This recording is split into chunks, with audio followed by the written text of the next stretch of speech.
आणि आता पाहणार आहोत बातम्या विस्ताराने। शरयू नदीच्या नवीन घाटावर आज दीपोत्सव साजरा केला जाणार आहे। तब्बल 5 लाख दिव्यांनी हा संपूर्ण परिसर उजळून निघणार आहे आणि त्यासाठी घाटावर तयारी सुद्धा करण्यात आलेली आहे। याचा आढावा घेतला आमच्या प्रतिनिधी अक्षय मंत्री यांनी। पाहूयात।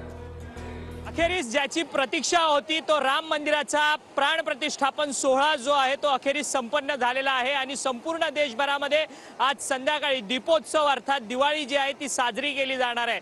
सध्या आपण शरयू नदीच्या नवीन घाटावरती आहोत रामपेडी या भागामध्ये आणि आपण पाहू शकतो की मोठ्या प्रमाणात दीपोत्सव जो आहे तो या ठिकाणी जो आहे स्थानिक नागरिक साजरा करणार आहेत आणि त्याचसोबत प्रशासनाचं सहकार्य जे आहे या दीपोत्सवाला असणार आहे। जवळपास 5 लाख दिव्यांनी हा संपूर्ण परिसर जो आहे तो संपूर्ण दीपोत्सवाने झगमगून जाणार आहे आणि त्याकरताची तयारी जी आहे ती आतापासूनच सुरू झालेली आहे। संध्याकाळचे 4 वाजतात आहे आणि वेगवेगळ्या स्वरूपामध्ये हे दीप जे आहेत त्यांची मांडणी आकारणी जी आहे ती करण्यात येत असताना आपल्याला पाहायला मिळते।